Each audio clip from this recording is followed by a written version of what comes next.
Hey everyone, I'm Alex, and welcome to The Roasted Mind, the show where we enjoy some coffee, have a conversation about self-help, personal interests, and growth, and express the thoughts that can be a bit harder to discuss.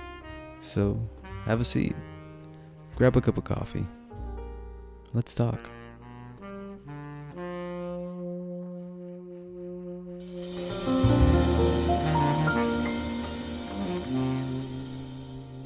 Happy Saturday, everybody. Welcome to my humble abode. Quick update before I start the episode. I'm doing video now. I thought maybe it'd be pretty cool to start off doing video. I know I'm about 2 episodes in. This is now my 3rd episode. But, if you want to watch it, you can watch it. You can always disable it if you want to disable it on Spotify. If you just want to put it in the background on YouTube, that's completely up to you. But either way, thank you for listening and thank you for bearing with this update as I try to kind of figure out really how to make it even between the audio and the video. Not so much the editing process, but more so much the making it natural, making it personal, because that's really what I really want this podcast to be, is you understanding me, you understanding my thoughts and my emotions and the topics that I want to talk about, and enjoying some coffee, whether it's good or not good. So thank you again for tuning in.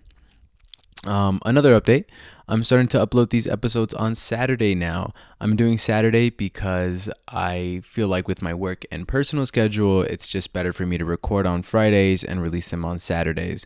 So as I'm recording this now, it is Friday, but I will release it on Saturday. So with that being said, happy Saturday and warm welcomes to my video followers, because for my audio people, you don't know that there's a cat sitting right next to me. This is my cat Cleo, and oh well, there she goes. Now she just got up and she's walking away, but she was here for the intro and she didn't even know the camera was rolling. She just plopped down there. Her little paws were on my computer, just kind of doing her thing. I was afraid she was going to click something or something like that, but no, now she's gone and now all you have is me. So welcome again. Today, I want to talk about Starbucks and the inconsistencies of love. I want to say that love is a very complex and unpredictable emotion that can really pull you in one direction and grab you and toss you to the next. It's something that can calm you down into a bliss if you're angry, or can do the opposite. It can anger you and make you wish you never had it. This is an emotion that is very wishy-washy, very wonky. It can twist you and turn you, and it can be the greatest thing in your life, but it could also be the thing that ruins you. Today, I'm drinking an iced toasted vanilla latte. Not latte, oat milk shake and espresso. These long Starbucks names. Because I feel like, when you have a long and bitter week, sometimes it's really nice to just have something sweet. Sometimes it's really nice to just get something completely different than your norm. I added 2 pumps of sugar-free vanilla to this one because, keep it light and keep it healthy. But it doesn't change the fact that it doesn't taste delicious. And I honestly kind of wanted it for this week. So the connection between Starbucks and the inconsistencies of love, right? Can you ever tell me a time of when you went to Starbucks and you got the same drink over and over again? Let's say you got the drink 2 or 3 times the same week and it's the exact same. I mean, maybe not even in that, I used to go to Starbucks. There was a Starbucks by this gym that I went to, just opened up. And back then I was getting triple shot espressos because I was in nursing school, and I was adding protein shakes to them as my creamer. And this one time, I never forget, I went one day after the gym and I asked for the triple shot in a venti cup with ice. And they give me virtually very little ice, virtually very tiny amount of ice. And I'm like, okay, well now my drink is like cold, but for how long, right? So then I go the next day and I asked them, can you just put some ice in there? Last time I came, you guys put a little tiny bit of ice. Can you just add a little bit more? Fill it up medium way. Tell me why they gave me the triple shot with a cup full. I'm talking a venti cup from the bottom to the lid filled with ice. I looked at it like this. I guess I kind of don't want to do that on the audio, but I looked at it very angrily. Like, what the hell? Are they messing with me right now? But I had to toss out the ice, and it was just this whole process, and it was really annoying. I was really annoyed that I couldn't get just a consistent ice ratio for my little tiny triple shot espresso with creamer. So yes, although I love Starbucks and they do have some good flavors, sometimes it can be annoying to go from there. When you want to talk about love, you kind of think about all the options that love offers. There's long time loves, there's short time loves, there's loves for certain hobbies and certain things, there's loves for people, for your friends, for your families, for your siblings. All of these loves gives you so many options, just like the menu at a Starbucks, right? At a Starbucks, you walk in and you see a macchiato, cappuccino, then you have the fraps, then you have espressos and lattes and shaken espressos. And then you also have the refresher teas. Then you look to the right and you see the cart of pastries and snacks and warm food, and you look down and there's orange juice, there's water, there's the protein snacks, and then you turn around and then there's the merchandise, there's the cups and the beans, and sometimes they even sell grinders or coffee pots. It depends on where you go. So there are a ton of options in a Starbucks menu. But have you ever noticed that when you go, they really don't pressure you, right? They really don't pressure you into ordering a specific flavor of coffee. You have all these options, but the freedom of choice is still yours. You don't go and let's say they have a hazelnut flavor or they have some kind of new cotton candy flavored frappuccino or something, right? And then you never go and they're never like, oh, do you want to try this? Would you like to try our blah, blah, blah? No, they never ask you that. All they ask you regularly is if you're in the drive-thru, can I get some food started from you? And then you just say no, and that's it. You get your choice of coffee or your tea, or you can even do one of those custom drinks that float around that the baristas really hate you for ordering. Side note, at this Starbucks here in Vegas, there was this one-piece cotton candy frappuccino.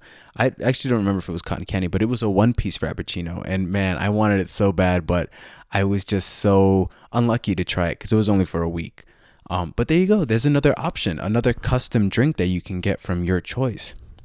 This really differs from love because unfortunately, the options that you get from this concept, this emotion of love, aren't really in your control. So what happens when you start to feel love for more than one person?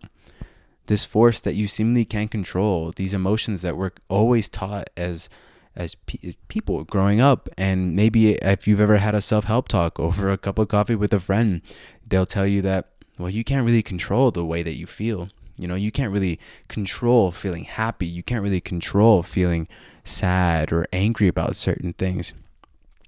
What are you supposed to do? And of course, this isn't the topic of self-control. This isn't ethics, and this isn't what you're supposed to do, morality, because that's a whole nother conversation to have. And that will be a conversation that we'll have another day if I ever decide to do that on the podcast. I'm talking about more of the overwhelming feeling that comes with these options of love, the overwhelming feeling of how many options there are, and yet you can't choose any of them. You don't have that ability like Starbucks to not hear it because your emotions aren't controlled by you. And that's one of the most toughest parts, is how inconsistent your feelings are with your thoughts. You could love somebody so much, your partner, you could love them 100% and you would never do anything to them. But does that stop you from feeling a certain way about somebody else? Whether it's for a day, whether it's for a moment, or whether it's for a long time. Like I said, this isn't the topic of self-control. This is more about the evaluation and realization of what you have in front of you. This is more of the discussion that you should have with yourself, the honesty that you give yourself when you're evaluating these things, the I do or I do not love this person. That's where you kind of decide on what you want to do. And again, I'm going to repeat this again because this isn't about quote unquote to cheat or not to cheat, right? This is more of being honest with yourself. This is more of really knowing who you are and what you want. You kind of turn this facade of options into an ultimatum. You turn this infinite thing, this infinite array of emotion, of love and options into something finite. And you see with your own eyes that if your love truly is yours. The next thing I kind of want to talk about when it comes to love is quality. Now, I already mentioned this a little bit ago, but you go to a Starbucks, and is that drink ever the same again? Right? Let's say you order an iced toasted vanilla shaken espresso one day, and you order it again. Let's say I order it today and I get it again tomorrow. Is it gonna taste the same? Do they really ever do taste the same? And that could be an issue of Starbucks. That can be a corporate issue, a staffing issue. Maybe it's the way or where they outsource their beans. Maybe it's better one day and worse the next. Or maybe it's worse one day and better the next. Maybe it has too much ice. Maybe it has too little ice. But it never really tastes the same, right? It seems like the quality of Starbucks fluctuates. It seems like it's on and off. It seems like you can never really get a consistent homemade kind of coffee like you can at a local brewery or local roastery. Actually, brewery, I'm not thinking about beer. You really can't. Regardless if the coffee in your hand just tastes the same or if it tastes different. It's inconsistent. The same goes with the quality of love. One moment it can be full of passion and excitement, and the next moment it can be dull and boring. You wake up one day feeling the complete opposite that you did the next, or when you went to bed, or maybe it's the next week. The quality of love, kind of like this consistency of, well, I love this person so much, and I'm going to be feeling this way all throughout the journey of ourselves, of our love. Of, let's say you love your siblings a lot, you love your siblings a lot, and you just fight. You fight one day, you fight really bad, you argue, and you don't talk to each other for weeks, for a month, if it gets that bad, and then you're back at it again. That kind of inconsistent quality is something that's really kind of a blessing as well as a curse to love, because you can really use this quality shiftment into realizing that what's good for you, into realizing that, oh wow, I really do love this person, because nothing really gets built without struggle. Just like love, just like a bad cup of coffee that you've had, like coffee, you start to figure out really what you like. You start to figure out what flavors you want, what the consistency is, what the ratios between milk and all this that you want. With love, the more you argue, or rather, the more of that quality time that you have, or the quality inconsistency that you have, the more that you start to build it. But it's also a curse. The more you start to feel these inconsistent qualities, maybe that's more prone to being a mistake. Maybe that's more prone to you making that moral or ethic choice that, again, we won't get into today, but the choice nonetheless. Why is it that you can love somebody so much one day and the next day you just feel down? And maybe it's not about them. Maybe it's purely you. Maybe there's things that you're thinking about and it's getting you down, and you can't provide that same amount of quality of love to that other person, right? Because we're all people. We all feel different things, but we all feel. Maybe you're the issue, but do you want to admit that? Or rather, do you want to recognize that? It's tough. It really is tough with these inconsistent quality shifts of love. It's hard. But again, maybe the thing that's best to do is to sit down and reevaluate. Maybe the best thing to do is to realize what you want, or rather, what you need. It's bad to say, right? In my last episode, I mentioned I'm not the love guru in any way. I'm not a relationship counselor. And this isn't specifically about relationships. This could be love for your mother. This could be love for your cat. Because, God, I love my cat, but she can be a pain. I'm saying she can be a real big pain. But I love her nonetheless. She knows that I love her so much. It can be any kind of love. It's just that inconsistent quality of it. This nature of, well, I can't control the way I feel. Yeah, I can think about it.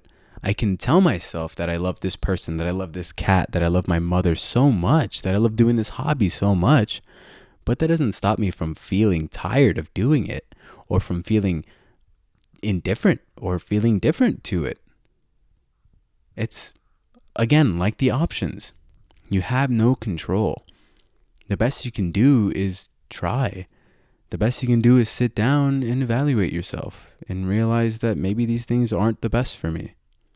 Or maybe they are the best for me. It's all about you. You got to be a little selfish, and you got to realize really that what you're doing isn't the best in any way for yourself. Or maybe it's harming somebody else. Maybe the way that you're going about this love is harming your partner or your cat or your mother. But it's annoying and it's tiring. It's so tiring. You're going to get through this. You're going to get through this uncertain feeling of love, because all of it really is that. It's uncertainty. Now, next, I kind of want to talk about the convenience of love. Now, next, I kind of want to talk about how you go to Starbucks, right?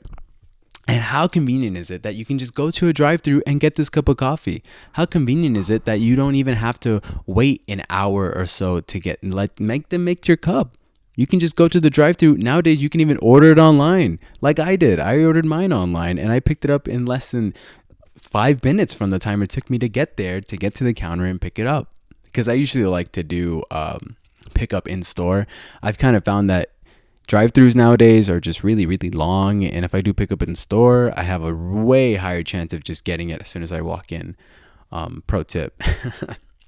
But also, isn't it weird that no other coffee company has really copied the success of Starbucks?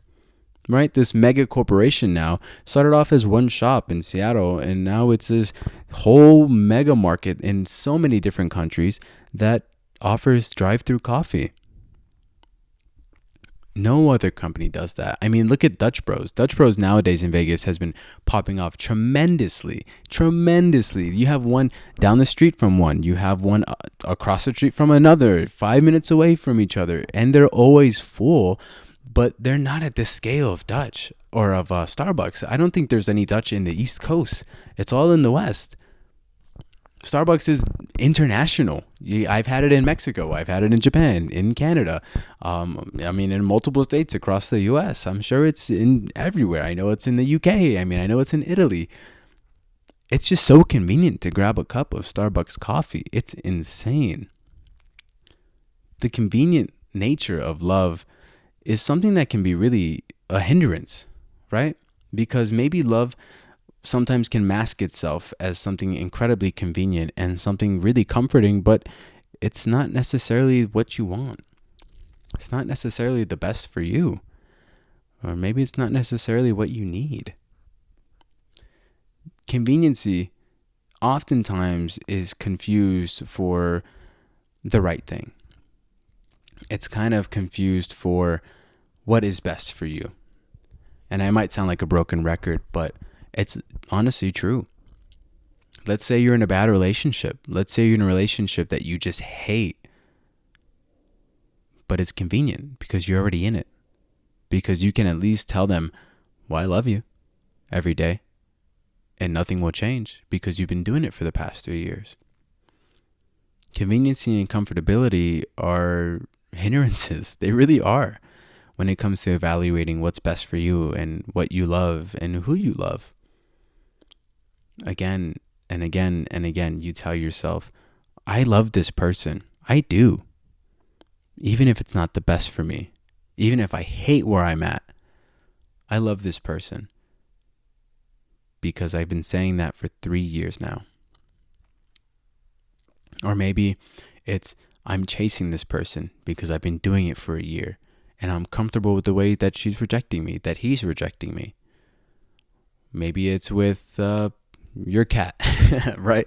Let's say that, oh, I love this cat so much, but they're getting old. You know, this cat is getting incredibly old, but I have a routine. I have this routine of feeding him and cleaning him and taking them out for outside for it's a little nature break. But the cat or dog or lizard, they're 14, 15. They're blind, losing an eye. Maybe they can only walk so much. But you have that routine of loving them every day. It's hard to let go. And maybe that's a little gruesome. Maybe that's a little more dark than this concept of love for a partner. And trust me, it's a lot easier to talk about love for a partner.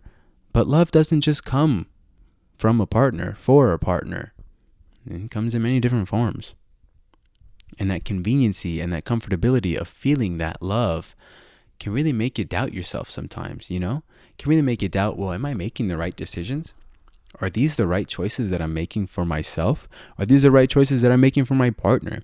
Well, they seem happy, but everybody's different. Everybody feels things. That doesn't mean they're always open for you. Just because they have this title of, well, they're my partner, doesn't mean that they have to talk to you all the time, right? And in this case, it's less reevaluation and less evaluation and more of a conversation. It's more being honest with them. Of course, you're going to want to be honest with yourself, but being honest with them is probably the most important step. Probably the most important way of figuring out, is this love convenient? Is it comfortable? Or do I actually feel this way? Love always has its ups and downs. No day is going to be the same as yesterday. There's no such thing as a consistent good week. And there's no such thing as a successful relationship without its ups and downs. But that conversation of such, even if it's just apologizing, that being honesty, that being truthful to your partner, that's really what's important. And I hope that if any of you are going through this, or doubt your partner in any way, or doubt the way that you feel in any way, that you kind of figure it out, that you work it out. Because your emotions do matter. But when you're in a relationship like that, it takes two to tango.